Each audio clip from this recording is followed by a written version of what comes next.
스핑크스의 눈. 이집트의 스핑크스는 몸체는 사자, 얼굴은 인간의 모습으로 새긴 거대한 돌 조각물입니다.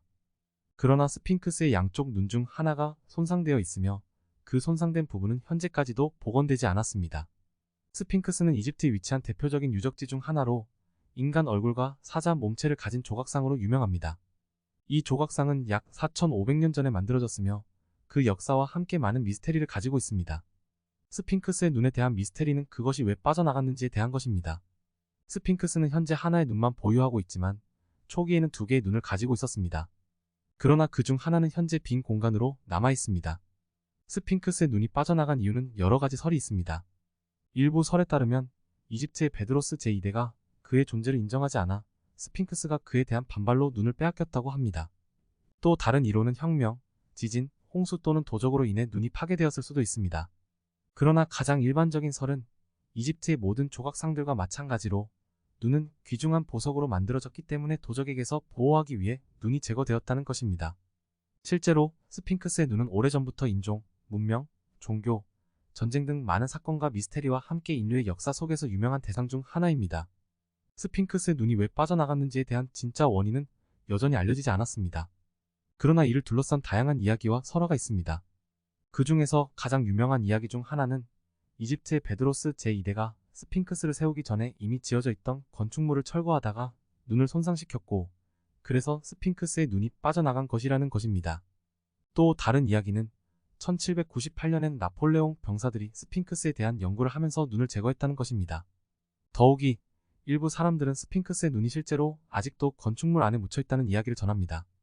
또 다른 이야기는 이집트의 법률에서 유래한 것으로 고대 이집트 법률에서는 조각상이나 유물에 대한 법적 보호가 있었습니다.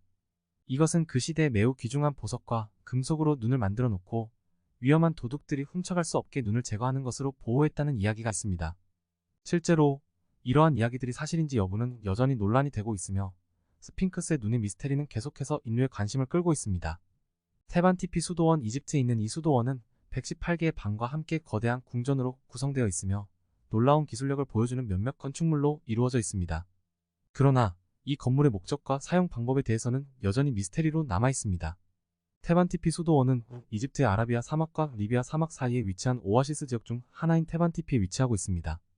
이 지역은 고대 이집트에서는 오아시스 지역에서 가장 중요한 지역 중 하나였으며 특히 테반티피는 기원전 4세기부터 7세기까지 기독교 교리의 중심지였습니다. 테반티피 수도원은 기원전 3세기에 이집트에서 선보인 기독교 종파 중 하나인 콥트 교회의 수도원으로 콥트 교회의 최초의 수도원 중 하나입니다. 수도원의 건물은 대부분 기원전 4세기부터 7세기까지 건설된 것으로 추정됩니다. 교회 건물은 중앙 크로스형의 건물로 상단 부분은 처마 없는 평탄한 모양의 돔 형태로 되어 있습니다. 이 교회는 콥트 교회 예배를 위한 장소로 사용되었으며 아름다운 그림과 문양으로 장식되어 있습니다. 교회의 벽면에는 그림과 기록이 남아있으며 이는 콥트 교회 예배와 교리 그리고 기독교 예술에 대한 중요한 역사적 증거로 남아있습니다. 수도원 건물은 대부분 흙과 벽돌로 만들어졌으며 수많은 방과 지하실로 이루어져 있습니다. 수도원의 지하실은 고대 이집트의 문서와 기록물 그리고 수많은 성서를 담고 있어서 기독교 학자들에게 큰 관심을 받고 있습니다. 특히 수도원 지하실에서는 기독교 성서의 손으로 옮겨 쓴 문서들과 이집트의 로마 시대의 관료들이 작성한 문서들이 발견되어 기독교 역사와 이집트 역사의 연구에 큰 기여를 하고 있습니다. 테반티피 수도원은 지금까지도 기독교 교회로서 사용되고 있으며 유적지로서도 유명합니다. 많은 관광객들이 수도원을 찾아오며 수도원의 아름다운 건축물과 수도원은 지하실에서 발견된 문서들로부터 기독교 역사와 이집트 역사를 연구하는 학자들에게 큰 관심을 받았습니다. 이 중에서 가장 유명한 것은 나가 함마디 문서 네그 H 라이브러리입니다. 이 문서는 1945년 이집트 남부 나가 함마디에서 발견된 문서들로 기독교의 성경과 비슷한 형태를 가지고 있습니다.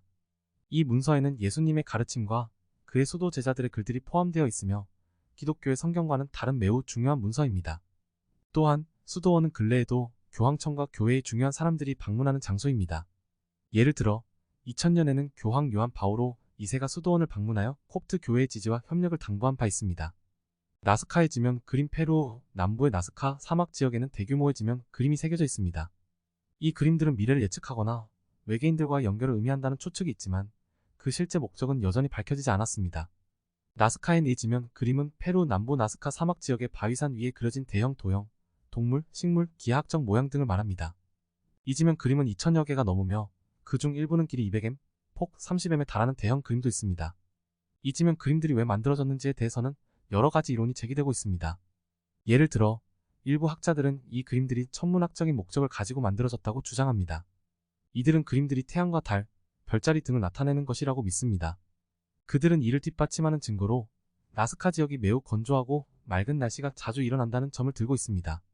또한 다른 학자들은 이 지면 그림들이 종교나 문화적인 의식을 나타내는 것이라고 주장합니다. 이들은 그림들이 신앙의 상징이나 희생을 위한 것으로 해석되어진다고 봅니다. 그들은 이를 뒷받침하는 증거로 인간, 동물, 식물 등 다양한 모양을 그리는 것에서 자연과 인간의 깊은 관계를 나타내고 있다는 것을 들고 있습니다. 하지만 이 지면 그림들이 만들어진 방법에 대해서도 여전히 논란이 있습니다.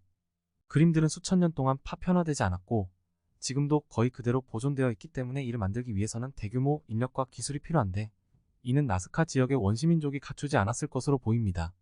그렇다면 이 그림들을 만든 건 누구일까요? 이러한 질문에 대해서는 아직까지도 답을 찾지 못하고 있습니다. 이러한 이유로 나스카 지면 그림은 전 세계적으로 유명한 미스테리 중 하나로 여겨지고 있습니다. 이 지면 그림들은 우리에게 인류의 역사와 문화, 과학, 기술 등에 대한 새로운 통찰력을 제공하고 있으며 나스카의 지면 그림 미스테리에는 여러 가설과 이론이 존재합니다. 하지만 아직까지 정확한 의미와 목적에 대해서는 확실한 답이 없습니다. 어떤 학자들은 이 지면 그림들이 천문학적인 의미를 가지고 있다고 주장합니다. 그들은 나스카의 지면 그림들이 선교사가 남긴 거대한 천체지도이거나 태양의 위치나 달의 움직임을 나타낸 것이라고 설명합니다. 또 다른 학자들은 이 지면 그림들이 수자학적인 의미를 가지고 있다고 주장합니다. 그들은 나스카의 그림들이 수학적인 계산 방법을 나타내는 것이라고 설명합니다. 또 다른 학자들은 이 지면 그림들이 신성한 의식과 관련이 있다고 주장합니다. 그들은 나스카의 그림들이 즉흥적인 축제나 종교적인 의식에 사용되었을 가능성이 높다고 생각합니다. 하지만 이러한 이론들은 모두 근거가 불충분하고 아직까지 나스카의 지면 그림들이 왜 만들어졌는지 그리고 그들이 가지는 의미와 목적에 대해서는 아직까지 많은 의문이 남아 있습니다. 스톤헨지 영국 남서쪽에 위치한 스톤헨지는 원형으로 둘러싸인 돌로 이루어진 거대한 구조물입니다. 이 건물이 어떤 목적으로 사용되었는지와 이 건축물의 건설 방법에 대해서도 여전히 미스테리로 남아 있습니다. 스톤헨지는 대형 돌석 건축물군으로 영국 잉글랜드 남서부의 웨일즈 지방에 위치하고 있습니다. 이 건축물군은 크게 내부 원형과 외부 원형으로 나누어져 있습니다. 내부 원형은 지름 98피트 약 30m로 40개의 돌석으로 이루어져 있으며 외부 원형은 지름 330피트 약 100m로 30개의 돌석으로 이루어져 있습니다. 스톤헨지의 건축물은 주로 대형 돌석으로 구성되어 있으며 돌석은 약 50톤에서 80톤까지의 무게를 가지고 있습니다. 이러한 돌석들은 주변에서 발견되는 광풍암, 석회암, 혼합암 등의 다양한 종류로 이루어져 있으며 이를 끌어내기 위해 큰 운송선을 이용한 것으로 추정됩니다. 스톤헨지의 건축물은 주로 태양과 달의 움직임과 연관되어 있으며 천문학적 관측과 예측을 위한 기능이 있는 것으로 알려져 있습니다. 예를 들어 스톤헨지의 중앙에 있는 바위 원형 구조물인 힐에서는 태양이 뜨고 지는 방향을 정확하게 예측할 수 있습니다. 또한 스톤헨지의 중앙에서 태양이 지나가는 동안 돌들이 빛의 반사를 이용하여 그림자를 만들어내는 것으로 알려져 있습니다. 그러나 스톤헨지의 목적과 건축 방식, 그리고 건축 시기 등에 대해서는 여전히 많은 의문이 남아 있습니다.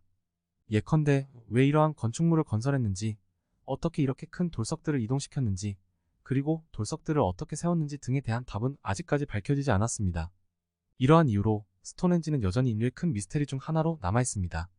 마야 문명의 붕괴. 마야 문명은 멕시코와 중앙 아메리카 지역에서 발견된 고대 문명으로 예측이 불가능한 이유로 인해 갑작스런 붕괴를 겪었습니다. 이 붕괴의 원인은 여전히 미스테리로 남아있으며 전문가들은 자연재해, 식량 부족, 교전 등 여러 가지 이유가 원인이 될 수 있다고 추측하고 있습니다.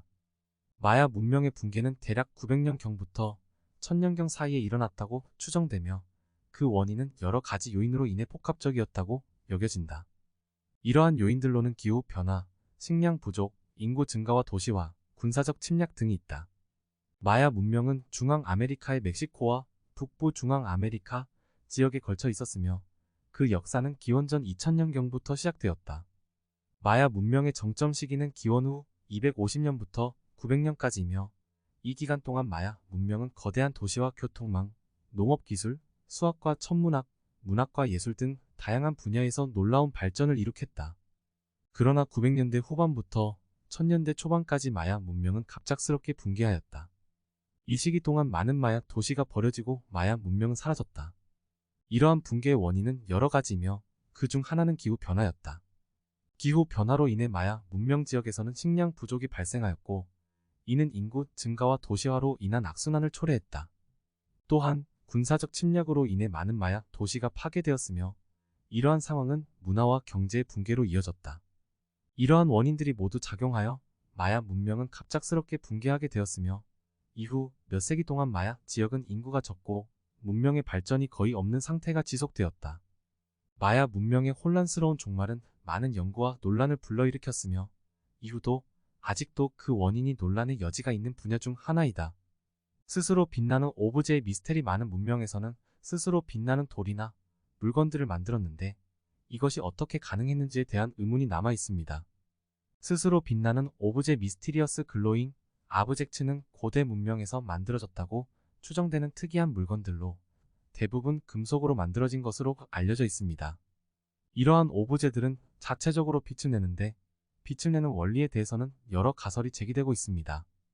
일부 이론은 이러한 오브제들이 특수한 금속을 사용하여 빛을 내는 성분을 반응시켜서 만들어졌을 것이라고 주장합니다. 예를 들어 금속을 특수한 처리 과정을 거쳐 산화시켜서 빛을 발하는 반응을 일으키는 것으로 추측됩니다. 또 다른 이론은 오브제가 담고 있는 문양이나 도형이 자체적으로 적외선이나 자외선을 반사하여 빛을 내는 것이라고 주장합니다. 이 경우 오브제가 담고 있는 문양이나 도형이 특정한 빛을 산출하는 데 사용되었을 가능성이 높습니다. 그러나 이러한 오브제들이 만들어졌던 목적이나 용도는 여전히 미스테리로 남아 있습니다. 예를 들어 이러한 오브제들이 종교적인 의미를 담고 있었을 수도 있고, 신성한 객체로 여겨졌을 수도 있습니다. 그러나 이러한 가설들은 아직까지 검증되지 않은 것이 대부분입니다. 따라서 스스로 빛나는 오브제가 고대 문명에서 어떻게 만들어졌는지, 어떤 목적과 용도로 사용되었는지 등에 대한 미스테리는 아직까지도 많이 남아 있습니다. 퀴라운의 미스테리. 페루의 퀴라운은 대규모 건축물들과 수로 체계를 가지고 있습니다. 이것이 어떻게 만들어졌는지에 대한 의문이 남아 있습니다. 퀴라운 큐은 잉카 제국에서 숭배되던 신입니다. 그러나 퀴라운에 대한 정보는 매우 제한적이며 이에 대한 미스테리가 많이 남아 있습니다. 퀴라운은 잉카 제국의 창시자로 알려져 있으며 인간의 정신과 영혼을 지배하는 신으로 여겨졌습니다. 그러나 이러한 인간의 정신과 영혼을 지배하는 신으로서 퀴라운의 모습이나 이미지는 아주 제한적으로 전해져 왔습니다. 또한 퀴라운은 교황을 비롯한 일부 잉카 제국의 지도자들에게만 숭배되었으며 대중들에게는 거의 알려지지 않았습니다. 이러한 이유로 퀴라운에 대한 정보는 매우 제한적이며 이에 대한 미스테리가 많이 남아 있습니다. 그러나 최근에는 잉카 제국의 유적지에서 퀴라운과 관련된 유물이 발견되어 이를 통해 퀴라운에 대한 연구가 활발히 이루어지고 있습니다. 예를 들어 페루 쿠스코시의 산티아고 교회에서는 퀴라운을 상징하는 돌이 발견되어 이를 연구하는 학자들의 주목을 받고 있습니다.